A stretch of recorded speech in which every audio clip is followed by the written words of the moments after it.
Hello guys, हाय, good morning. बहुत बहुत स्वागत आप सभी का। वेरी वार्म वेलकम 17 अप्रैल के प्यारे प्यारे करंट अफेयर्स। आइए शुरू करते हैं।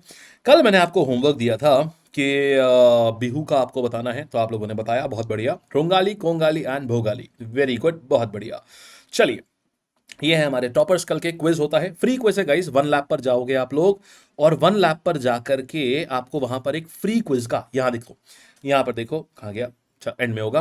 वन लैप पर जाओगे, वन लैप पे ना एक Aman Srivastava free quiz, free CA quiz नाम का एक फोल्डर होगा। उसमें आपका ये डेली फ्री टेस्ट होता है, सब लोग दिया करो, ठीक है। उससे आपको पता चलेगा कि आपकी तैयारी कितनी स्ट्रांग है, कितनी वीक है। अपने आप को असेस करना बहुत जरूरी होता है। चलो आओ, अच्छा अब देखते हैं आज की पहली कहानी। देखते हैं, कंट्री का पहला full stack quantum computing system आ चुका है भाई साहब हमारे पास में। अब क्या है ये, पहले ये समझते हैं। देखो, ये क्वांटम कंप्यूटर है, इसका नाम क्या है? क्यू पाई ए आई इंडस, क्यू पाई ए आई और इंडस, ये इसका नाम है। हमारा पहला सुपर कंप्यूटर है ये, मतलब क्वांटम कंप्यूटर है ये। नेशनल क्वांटम कंप्यूटिंग मिशन के तहत इसको लॉन्च किया गया है। ध्यान से सुनिएगा, इसको लॉन्च किया गया है नेशनल क्वांटम कंप्यूटिंग मिशन के तहत। क्या है ये एक full stack quantum computing system है। इसका मतलब क्या हुआ समझना। जब भी आपको ये शब्द दिखे, full stack quantum computing system, इसका मतलब इसका हार्डवेयर भी इसी में है, इसी में इसका हार्डवेयर भी होता है, इसी में इसका सॉफ्टवेयर भी होता है, इसी में इसका कंट्रोल सिस्टम भी होता है। तो यानी कि ये एक सिंगल चीज होगी। जैसे आप घर पे देखो, आप जब हम घर पे कंप्यूटर खरीदते हैं ना, तो आपने देखा होगा हर चीज इसमें, आप एक चीज समझना। जैसे घर का एक नॉर्मल घर के एक नॉर्मल कंप्यूटर में क्या होता है? सीपीयू होता है। फिर उसके बाद सीपीयू माने हार्डवेयर हो गया। फिर ऑपरेटिंग सिस्टम होता है, जो हमारे कंट्रोल सिस्टम जिसको हम बोलते हैं, जैसे माइक्रोसॉफ्ट का ऑपरेटिंग सिस्टम पड़ा हुआ है या एप्पल का आईओएस पड़ा हुआ है। फिर एप्स होती हैं, वो सॉफ्टवेयर होता है। तो ऐसे ही यहां पर भी क्या है, यहां पर सब कुछ एक रेडीमेड पैकेज में दिया है, और ये सिर्फ बस उठाओ और इस्तेमाल करना शुरू कर दो। ये चीज होता है इसका मतलब, ठीक है। तो फुल स्टैक क्वांटम कंप्यूटिंग मतलब क्या हुआ? पहली चीज कि क्वांटम हार्डवेयर इसी के अंदर है। क्वांटम हार्डवेयर का मतलब क्या हुआ? जो ऐसा हार्डवेयर जो एक्चुअल में ये क्वांटम बिट्स को, जिसको क्यूबिट्स कहा जाता है, जो क्यूबिट्स को प्रोसेस करता है। जैसे समझो, जो नॉर्मल कंप्यूटर होते हैं वो किसको प्रोसेस करते हैं? बिट्स को, 1 0 1 0, इनको प्रोसेस करते हैं ना। क्वांटम कंप्यूटर क्यूबिट्स को प्रोसेस करते हैं। कंट्रोल सिस्टम क्या हुआ? कंट्रोल सिस्टम हो गया जो हमारे हार्डवेयर को स्टेबल और प्रिसाइज कंट्रोल देता है कि अब तुम्हें ये करना है, अब तुम्हें ये करना है। जैसे हमारे कंप्यूटर्स में होता है, माइक्रोसॉफ्ट विंडोज होता है या आईओएस होता है, ये ठीक। और सॉफ्टवेयर क्या हो गया? जैसे हम लोग अपने फोन में ऐप वगैरह यूज करते हैं, ठीक है। अच्छा, तो ये होता है फुल स्टैक क्वांटम कंप्यूटिंग। अच्छा, अब दूसरी बात समझिएगा कि इसको बना लिया गया है, ये देश का पहला है। ये किसने बनाया? हमने कब करा है इसको? नेशनल क्वांटम कंप्यूटिंग मिशन के तहत इसको किया है। किसने लॉन्च किया था ये लॉन्च किया था गवर्नमेंट ऑफ इंडिया ने। क्यों किया था? कि जो हम क्वांटम रिसर्च है, हम इसको बूस्ट कर पाए और खुद की क्वांटम टेक्नोलॉजी को हम बना पाए, इसको हम कर पाए। टारगेट क्या है? कि हमें ऐसे क्वांटम कंप्यूटर बनाने हैं जो 50 से लेके 1000 क्यूबिट्स को प्रोसेस कर सकें एट अ टाइम। 50 से लेके 1000 क्यूबिट्स को प्रोसेस कर सकें। अब साहब होता क्या है ये समझिएगा। सर ये क्वांटम कंप्यूटिंग क्या है, ये समझते हैं। अभी हमें आप लोगों के मन में यही होगा ना कि यार ये आखिरकार क्वांटम कंप्यूटर हम बार बार कह रहे हैं, लेकिन क्वांटम कंप्यूटर होता क्या है, ये समझना अभी बाकी है। आपको याद होगा, मैंने पहले भी एक बार बताया था। जैसे समझो, मान लो क्वांटम कंप्यूटिंग क्या होता है ना, ये बहुत भयंकर स्पीड पे काम करते हैं, और ये बहुत सारे चीजों पे एक साथ काम कर सकते हैं, ये क्वांटम कंप्यूटिंग सिस्टम। जैसे समझो, जैसे मान लो एक नॉर्मल कंप्यूटर है, वो बिल्कुल एक लाइट की स्विच के तरीके से होता है, या तो ऑन होगा या ऑफ होगा, राइट। ये नॉर्मल कंप्यूटर की बात करते हैं, माना या वन होगा या जीरो होगा, ठीक है। एक टाइम पर एक ही काम करेगा, या तो ये वन होगा या तो जीरो होगा, पता है ना आपको। क्वांटम कंप्यूटिंग क्या होता है समझना, जो एट अ टाइम ऑन भी हो सकता है, ऑफ भी हो सकता है, मतलब एक साथ बहुत सारे काम कर सकता है, उसको बोलते हैं। एग्जाम्पल देता हूं आपको। जैसे मान लो आपको एक बड़ा सा जंगल है, आपको पता चला कि पेड़ के पीछे खजाना रखा है। ये सारे पेड़ लगे हुए हैं यहाँ पर, ये सारे ना पेड़ लगे। तो अगर आप एक नॉर्मल तरीके से करोगे तो क्या होगा? क्वांटम कंप्यूटर क्या, नॉर्मल कंप्यूटर क्या करेगा? एक एक कंप्यूटर के एक एक पेड़ के पीछे जाके देखेगा, इसके पीछे, इसके पीछे, इसके पीछे, इसके पीछे, इसके पीछे, इसके पीछे, इसके पीछे, एक एक चीज के पीछे जाकर के देखेगा कि भाई कहां पर पेड़ लगे हुए हैं, तो कहां पर खजाना है, ठीक है।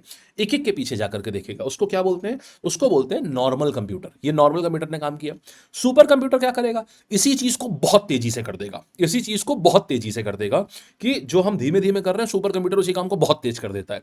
क्वांटम कंप्यूटिंग क्या करता है दोस्त? एक साथ दो क्या करेगा? वो एक एक पेड़ के पीछे नहीं जाएगा, वो एक साथ सारे पेड़ों के पीछे देख लेगा। बात समझे? वो एक ही साथ में एक झपकी में सारे पेड़ों के पीछे देख लेगा। इसको बोलते हैं क्वांटम कंप्यूटिंग, मतलब एक साथ मल्टीपल काम को एक साथ प्रोसेस कर देना। तो ये एक अलग लेवल का काम होता है, बहुत फास्ट होता है। तो ये full stack quantum computing system जो है, ये हमने पहला बना लिया है। नेशनल क्वांटम कंप्यूटिंग मिशन के तहत हमने बनाया है ये मिशन कब लॉन्च किया गया था? देखो, इसको अप्रैल 2023 में अनाउंस किया गया था। अप्रैल 2023 इंडिया टेक चीजों में अच्छा पैसा इन्वेस्ट कर रहा है। गवर्नमेंट भी बहुत अच्छा पैसा इन्वेस्ट कर रही है। ये 8 साल के लिए करा गया है, 2023 से लेकर के 2031 तक। इसमें 6003 करोड़ रुपए जो है, ये बजट इसमें रखा गया है। इंपॉर्टेंट है, इसलिए ध्यान रखिएगा। गोल है कि इंडिया को ग्लोबल लीडर बना देना है क्वांटम टेक्नोलॉजी में। समझ गया? चलिए, फिर देखिए। अच्छा, इतनी कहानी जब हमने देख ली, अब हमारे पास दूसरी खबर आ रही है। कहां से आ रही है? दूसरी खबर आ रही है वहां से जहां हम आपको जब बताएंगे तो आपको जाने का मन करने लगेगा। और वो है, देखो, हिमाचल प्रदेश डे। तो देखिए दोस्त, हिमाचल प्रदेश डे मनाया जा रहा है। कब मनाया गया है ये देखिएगा। हिमाचल प्रदेश डे 2025 प्रत्येक वर्ष 15 अप्रैल को हम इसको मनाते हैं। ठीक है, 15 अप्रैल को हिमाचल प्रदेश डे मनाया गया है। और क्यों मनाते हैं इसको? क्योंकि इसी दिन क्या हुआ था, 15 अप्रैल 1948 में इसको एक यूनियन टेरिटरी बनाया गया था। 15 अप्रैल 1948 को पहली बार ये एक यूनियन टेरिटरी के रूप में बना था, इसलिए। अच्छा, फिर इसे राज्य कब बनाया गया है? तो आप सोच रहे होंगे आज तो स्टेट है। तो 25 जनवरी 1971 को यहाँ पर 18th राज्य बना था, 18th स्टेट बना था ये इसका। और अभी 2025 जो है, ये इसका 78th हिमाचल डे यहाँ मनाया जा रहा है। हिम का मतलब होता है स्नो, हिम का अर्थ होता है स्नो, और आंचल का मतलब होता है लैप। लैप मतलब हिमालय की, मतलब स्नो की गोद में, ये मतलब होता है इसका, स्नो की गोद में। इसकी कैपिटल क्या है? इसकी कैपिटल दो है, समर कैपिटल है शिमला और विंटर कैपिटल है धर्मशाला। ठीक है जी। चलिए, क्या होता है यहाँ पर, एप्पल्स बहुत अच्छे होते हैं और घूमने की भी बहुत बेहतरीन जगह है। तो हिमाचल डे क्यों मनाते हैं? क्योंकि कई लोग गलती ये करते हैं, उन लोगों को लगता है इस दिन स्टेटहुड मिला था। ना जी, स्टेटहुड 25 जनवरी को मिला है। इसको उस दिन यूनियन टेरिटरी कराया था पहली बार, इसलिए उस दिन से हर बार हम इसको मनाते हैं, आज हिमाचल डे के रूप में मनाते हैं, हर साल 15 अप्रैल को। ठीक है, चलिए आगे बढ़ते हैं। अगला सवाल हमारे पास में आ रहा है, ये देखो। अच्छा, एक और चीज ध्यान रखिएगा, एक छोटा सा होमवर्क दे रहा हूं। एक छोटा सा होमवर्क है, इसकी ऑफिशियल भाषा बताना क्या है, ये आज का होमवर्क है। इसकी ऑफिशियल लैंग्वेज बताना कि हिमाचल प्रदेश की ऑफिशियल लैंग्वेज क्या है दोस्त। ठीक, आओ। अब देखिएगा, अगला आ रहा है एसीआई। एसीआई का मतलब क्या हुआ? एयरपोर्ट्स काउंसिल इंटरनेशनल ने रिपोर्ट निकाली है, और ये रिपोर्ट में बताया गया है, एसीआई ने इस रिपोर्ट में बताया है, ये सारे एयरपोर्ट्स का डेटा कलेक्ट करके बताती है कि भाई सबसे बिजिएस्ट कौन सा है, और पैसेंजर के हिसाब से हर चीज़ का डेटा बताती है। तो देखो यहाँ डेटा में क्या निकल के आया है। इनका बोलना है कि देखो भाई, फर्स्ट नंबर पे क्या आया है ना, यूएसए का हार्टफील्ड जैक्सन एयरपोर्ट। जो हार्टफील्ड जैक्सन एयरपोर्ट है यूएसए में, ये top 3 airports in the world की बात कर रहे हैं पैसेंजर ट्रैफिक के हिसाब से, तो सबसे ज्यादा है यहाँ पर। सेकंड नंबर पर आया है दुबई का, जो दुबई इंटरनेशनल एयरपोर्ट है, सेकंड नंबर पर सबसे ज्यादा ट्रैफिक इसके पास है। और थर्ड नंबर पे बात करेंगे तो वो भी यूएसए का ही है, उसको बोलते हैं Dallas fort worth international airport. तो ये तीनों ही इंटरनेशनल एयरपोर्ट है। सबसे पहले आया हार्टफील्ड जैक्सन, सेकंड नंबर पे दुबई, थर्ड नंबर पे डैलस। इंडिया की बात करेंगे तो इंदिरा गांधी इंटरनेशनल एयरपोर्ट जो दिल्ली का है, इसको 9th रैंक मिला है। आईजीआई एयरपोर्ट जो हमारा है, तो वर्ल्ड बिजिएस्ट एयरपोर्ट के उसमें है, इसको 9th रैंक मिला है। पता है आपको एक साल में कितने पैसेंजर्स आते हैं यहाँ पर? एक साल में साहब 7 करोड़ पैसेंजर्स यहाँ पर आते हैं। सोच के देखिए, 365 दिन होते हैं। एक बार छोटा सा ना, मैं आपको सिंपल इसको ना कैलकुलेटिव कन्वीनियंस के लिए ना हम एक काम करते हैं। इसको जरा एक बार दिमाग में सोचो कि जैसे ना 7 करोड़ लोग यहां पर आते हैं, राइट? अब अगर 7 करोड़ लोग ना, मान लो 350 दिन है, तो एक दिन में 2 लाख लोग आएंगे। सोचो, 2 लाख लोग एक दिन में। इसका मतलब अगर सोचो एक घंटे की बात करें तो करीब मोटा मोटा 8,000 लोग एक घंटे में आ रहे हैं। इसका मतलब आप समझना कि, इसका मतलब अगर मैं बात करूं भाई साहब हर मिनट यहां पर, तो लगभग 150 आदमी हर मिनट इंटर मारता है यहां पर। इतना ट्रैफिक है यहां पर, समझे? चलिए, फिर आगे बढ़ते हैं। अच्छा, तो ये हो गया पूरी बात। नेक्स्ट कहानी पर आते हैं। समझ गए ना अच्छे से क्या हुआ? सबसे बिजी एयरपोर्ट कौन सा है? ये आता है हार्टफोर्ड, ये वाला आपका हार्टफील्ड जैक्सन इंटरनेशनल एयरपोर्ट। कहाँ का है ये? हार्टफील्ड जैक्सन एयरपोर्ट आ जाता है आपका यूएसए का आता है। चलिए आइए, अगले सवाल आ रहा है हमारा, स्पोर्ट्स की दुनिया से आता है। ICC men's player of the month. वैसे देखिए हम आपको हर बार ICC men's player of the month नहीं बताते। हाँ, जब जब ऐसा होता है कि ICC men's player of the month कोई भारतीय होता है तो वो एक बहुत ही ज्यादा इंपॉर्टेंट न्यूज हो जाती है। देखो, तो ICC player of the month March के लिए किसको चुना गया है? श्रेयस अय्यर, इनको चुना गया है। ये है ICC player of the month for the month of March. And इनको आईसीसी इनको अभी क्यों करा इन्होंने, क्यों ये ट्रॉफी, क्यों ये अवार्ड मिला है? अभी आपको याद होगा आईसीसी चैंपियंस ट्रॉफी हुई थी, याद है? तो आईसीसी चैंपियंस ट्रॉफी जो 2025 वाली थी, इसमें श्रेयस अय्यर ने बेहतरीन प्रदर्शन किया हुआ था, इसके लिए इनको मिला है। कहां हो रही थी चैंपियंस ट्रॉफी? बताना जल्दी से कमेंट सेक्शन में, जल्दी टाइप करो। कहां हुआ था? दुबई एंड पाकिस्तान में। इंडिया ने हालांकि दुबई जाके खेला था, दुबई एंड पाकिस्तान में हुआ था ये आईसीसी चैंपियंस ट्रॉफी। और इसमें टॉप स्कोरर कौन था यहां पर? तो मार्च के लिए टॉप स्कोरर ये थे, 243 रन के साथ में ये टॉप स्कोरर थे ये। अच्छा, तो इन्होंने हर उसमें बड़ी कंसिस्टेंसी वगैरह दिखाई, इसलिए ये जीते हैं इस बार का अवार्ड। अच्छा, एक बात और आपसे करते हैं कि ICC player of the month ये है क्या? ये हर बार आईसीसी जो है ये पिछले महीने जिस भी प्लेयर ने बेहतरीन प्रदर्शन किया होता है ऑल ओवर वर्ल्ड टीम्स में, उसमें से एक बंदा मेल्स में और एक फीमेल में निकालती है। फीमेल में भी निकाला इन्होंने, लेकिन हम क्यों नहीं करा रहे? क्योंकि हमको सिर्फ इंडियन से मतलब है। जब जब कोई इंडियन आता है तब तब वो चीज हमारे लिए जरूरी होती है, दैट्स इट। ठीक है, इस बार मार्च से कौन बने? श्रेयस अय्यर। फिर देखिएगा मोहन बागान ने आईएसएल जीत लिया है। एक बार सवाल आया था एसएससी में, पता है क्या? कि बताओ आईएसएल क्या होता है, यानी कि आईएसएल का फुल फॉर्म बताओ क्या होता है, ये आया था। अच्छा, तो अभी देखो क्या है आईएसएल 2024-25 मोहन बागान सुपर जायंट्स, इन्होंने ये जीत लिया है। कहां पर हो रहा था ये? कोलकाता में ये हो रहा था फाइनल्स इसका। कोलकाता में इसका फाइनल्स हुआ। फाइनल मैच मैच किसके बीच में हुआ था? मोहन बागान football club and Bengaluru football club.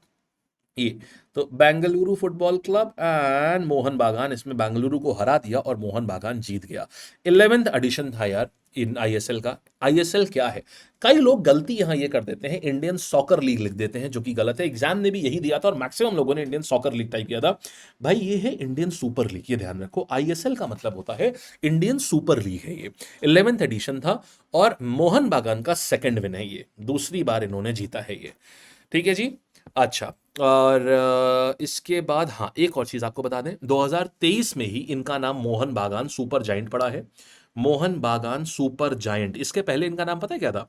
ATK Mohan बागान ये था। तो ये भी सवाल आपसे पूछ सकता है, अच्छा सवाल है ये, क्योंकि ये बहुत फेमस क्लब, मतलब in fact one of the oldest clubs of football clubs of India है ये। इसलिए ये मतलब मोस्ट लेजेंडरी फुटबॉल क्लब है और इंडिया का ओल्डेस्ट फुटबॉल क्लब है। इससे पुराना फुटबॉल क्लब है ही नहीं इंडिया में। तो इन्होंने जीत लिया, ये इनका सेकंड आईएसएल विन है।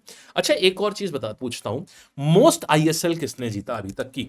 मोस्ट आईएसएल जो है वो किस क्लब ने जीता है, ये आपको मुझे बताना है। कौन से क्लब ने सबसे ज्यादा जीते हैं? ठीक है, चलो आगे बढ़ा जाए। आओ, अच्छा, नेक्स्ट कहानी पे चलते हैं। यहां तक हमने देख लिया है कि मोहन बागान सुपर जायंट की बात करें तो ये इनका दूसरा क्लब हो गया, दूसरा था ये इनका, सेकंड आईएसएल टाइटल था इनका ये। चलिए, इसके पहले इन्होंने 22-23 में एटीके में, जब इनका नाम एटीके हुआ करता था तब जीता था। फिर मैंने अभी अभी आपको बताया कि इन्होंने अपना नाम जो है ये बाद में बदल लिया था। फिर देखिए, अच्छा हमारे पास स्पोर्ट्स की न्यूज आ रही है। खेलो इंडिया यूथ गेम्स जो है इसका लोगो और मैस्कॉट अनवील कर दिया गया है। देखो, खेलो इंडिया की अगर हम बात करें तो इस बार कहाँ होस्ट हो रहा है? पहली बार यार ये होस्ट हो रहा है बिहार, आइए ना हमारा बिहार में। तो ये बिहार में पहली बार होस्ट हो रहा है भाई। 4 से लेके 15 मई तक चलेगा ये, 4 से लेके 15 मई। इट्स अ गुड थिंग भाई। बिहार में आप बहुत ही कम, शायद ही आपने इतने टाइम से आप मेरे संग करंट अफेयर्स पढ़ रहे हो, आपने शायद ही देखा हो कि बिहार में कुछ होस्ट होने जा रहा है। तो ये एक अपने आप में बहुत अच्छी बात है, मतलब उम्मीद की किरण टाइप है ये। पटना में होगा, पटना और बाकी शहरों में होगा ये। तो इस अभी किसने इसका लॉन्च किसने करा? नीतीश कुमार साहब जो चीफ मिनिस्टर है वहां के, उन्होंने किया। और मनसुख मांडविया जो यूनियन स्पोर्ट्स मिनिस्टर है, इन दोनों लोगों ने मिलकर इसको किया है। मैस्कट का क्या है इस बार का? ये गजराज है। गज मतलब क्या हुआ? सुनना, गजराज जो है ये सिंह और एलिफेंट का कॉम्बिनेशन है ये, माने एलिफेंट और लायन का। तो एलिफेंट जो है ये विजडम और स्ट्रेंथ, मतलब बुद्धि और ताकत माने जाती है एलिफेंट का। लायन को माना जाता है करेज और लीडरशिप। तो इसके लिए गज सिंह इस बार नाम क्या है इनका? इनका नाम है गज सिंह। मैस्कट का नाम है गज सिंह, माने हाथी और शेर दोनों एक में। ठीक है, अच्छा, तो कौन होस्ट कर रहा है? बिहार, पहली बार। मैस्कट का नाम क्या है? गज सिंह। बस, और कुछ नहीं जानना है, सिंपल, सिर्फ करंट करंट पूछेगा इसमें से, पुरानी चीजें नहीं पूछता इसमें। ठीक है, फिर अच्छा अब हम अगली कहानी पर आते हैं। नेक्स्ट कहानी हमारे पास क्या आ रही है? अगली कहानी आती है दोस्त यहां पर वर्ल्ड आर्ट डे। ये आ गया वर्ल्ड आर्ट डे। कब मनाते हैं? प्रत्येक वर्ष 15 अप्रैल को। मतलब हिमाचल का फाउंडेशन डे होता है इस बार, इसमें हिमाचल का फाउंडिंग डे होता है यही, तो इस दिन मनाते हैं वर्ल्ड आर्ट डे। और क्यों मनाया जाता है? Any idea why do we have this? आपको याद होगा लियोनार्डो डी विंची, याद है? तो लियोनार्डो डी विंची की बर्थडे होती है इस दिन। लियोनार्डो डी विंची 1452 में पैदा हुए थे, 1452, इतने पुराने हैं लियोनार्डो डी विंची।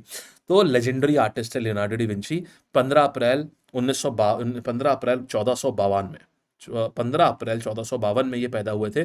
तब से अब फिर इसको हर साल मनाया जाता है इस तौर पे। थीम क्या है? थीम भी देख लो यार। थीम मतलब देखो, यूएन के डेज के तो खैर बहुत ही इंपॉर्टेंट होते हैं।